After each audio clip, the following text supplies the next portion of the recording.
عامل نے اور تو کچھ نہیں یہ کہا کہ آپ جو کی روٹی کیوں کھا رہے ہیں؟ اب تو مملکت میں باہر سے اتنا گیہوں آ سکتا ہے مدینے میں کہ آپ گیہوں کی روٹی کھائیں۔ آپ نے کہا کہ مجھے اس وقت تو اس کا یقین ہے کہ مملکت کے ہر فرد کو جو کی روٹی مل رہی ہے۔ تم یہ یقین دلا سکتے ہو مجھے کہ مملکت کے ہر فرد کو گیہوں کی روٹی مل رہی ہے؟ ہم نے کہا کہ نہیں، یہ یقین تو نہیں دلا سکتا۔ تو کہا کہ عمر تو اس دن گیہوں کی روٹی کھا سکتا ہے جس دن اسے یقین ہو کہ مملکت کے ہر فرد کو گیہوں کی روٹی مل رہی ہے۔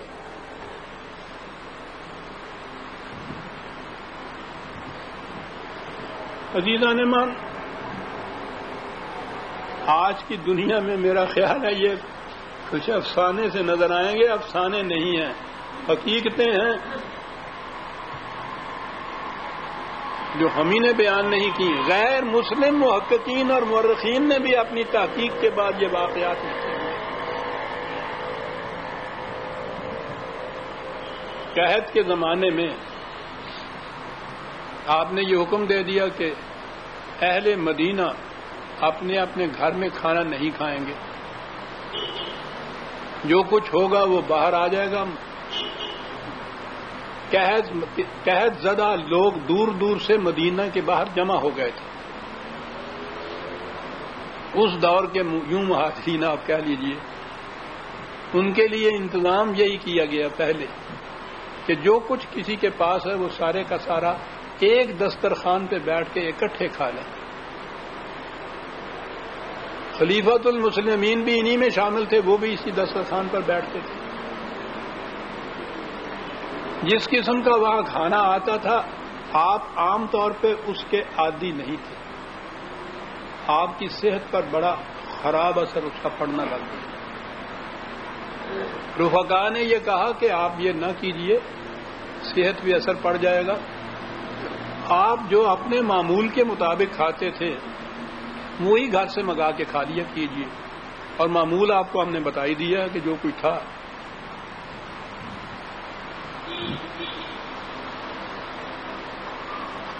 آپ نے کہا کہ یہ نہیں ہو سکتا۔ پوچھا گیا کہ یہ کیوں یہ نہیں؟ آپ نے یہ کہا کہ میں یہ غذا باقیوں کے ساتھ مل کر اس لیے کھاتا ہوں، یہ ان کے الفاظ اب آگے سنیے، اگر مجھ پر بھی وہ کچھ نہ گزرے جو عوام پر گزرتی ہے تو مجھے ان کی تکلیفوں اور پریشانیوں کا احساس کیسے ہو سکتا ہے؟ اور جب مجھے اس کا احساس نہیں ہوگا تو میں انہیں رفع کرنے کی فکر کیسے کر سکتا ہوں؟ اگر میں ان عوام کی سطح پہ اتر کے اپنی زندگی کا معمول نہ بناؤں تو مجھے یہ احساس کس طرح ہو سکے گا کہ عوام پہ گزرتی کیا ہے؟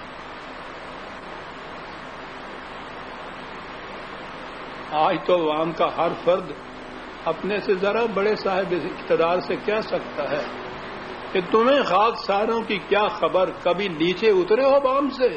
یہ بام پہ چڑھتے ہی نہیں تھے جو یہاں سے نیچے اترنا پڑے، یہ تو پہلے ہی خاک ساروں کے ساتھ بیٹھے ہوئے ہوتے۔ ایک دفعہ آپ نے دوسرے مقام پہ یہ کہا تھا کہ اگر میں پیٹ بھر کر کھڑا ہو جاؤں اور دوسرے انسان بھوکے ہوں تو اس کے ایک ہی معنی ہے کہ میں لوگوں کا اچھا والی نہیں ہوں۔ اب یہاں سے ہم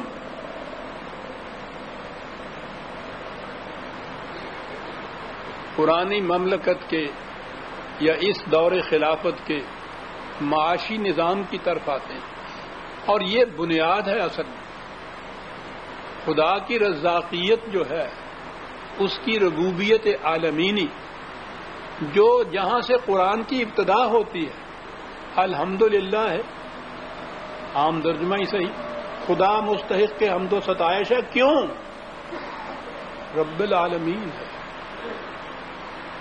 ربوبیت کرتا ہے، سامان نشو و نما مہیا کرتا ہے، رزق دیتا ہے، روٹی دیتا ہے، تمام کائنات، اس لیے باعث حمد و ستائش ہے۔ تو خدا کے نام پر قائم ہونے والی مملکت کی بنیادی ذمہ داری یہ ہے کہ وہ ربوبیت عالمینی جسے کہتے ہیں، اس میں اپنے اور بیگانے، غیر اور خوددار، مسلم اور غیر مسلم کسی کی تمیز نہیں. ہر انسان کی ربوبیت کی ذمہ داری اس مملکت کے سر ہوتی ہے. یہ قرآن کا حکم ہے، اور اسی کی تفسیر حضرت عمر نے اپنے ان الفاظ میں بتائی تھی جو مجھے اس کا فخر ہے کہ میں نے اس چیز کی ابتدا یہاں کی. اور اب تو یہ عام مشہور ہے ان کا فکرہ جو آپ نے فرمایا تھا کہ اگر فرات کے کنارے پر کوئی کتا بھی بھوک سے مر گیا تو عمر سے اس کی بھی باز پرس ہوگی. انسان تو ایک طرف رہا، ایک فرد بھی مملکت میں سے اپنی ضروریات سے محروم اگر رہ گیا تو عمر سے اس کی بھی باز پرس ہوگی. ذمہ داری آپ ملاحظہ فرما رہے ہیں.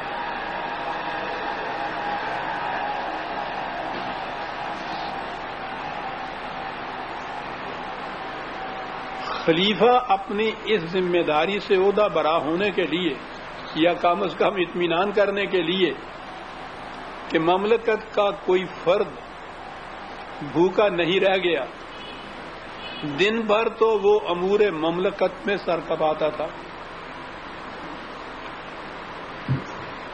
راتوں کی تنہائیوں میں پھر وہ باہر نکل جاتا تھا. شہر سے باہر آبادیاں اس زمانے کی خیموں میں ہی ہوتی تھی.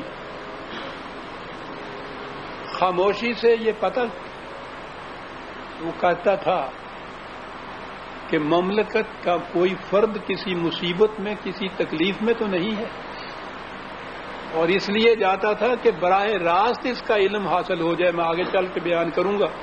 انہوں نے یہ کہا تھا کہ میں اس لیے براہ راست یہ کرتا ہوں کہ ہو سکتا ہے کہ وہ مصیبت زیادہ مجھ تک نہ پہنچ پائے اور میرے عمال میں سے کوئی اس کی اطلاع مجھے نہ دے، تو دو صورتیں بھی ہوں گی، اس کی ذمہ داری تو مجھ پر ہی عائد ہوگی.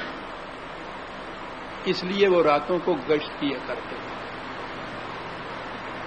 کئی واقعات ہیں راتوں کے، میں ان میں سے ایک پیش کرنا کروں گا. ایک خیمے میں ایک عورت بیٹھی تھی،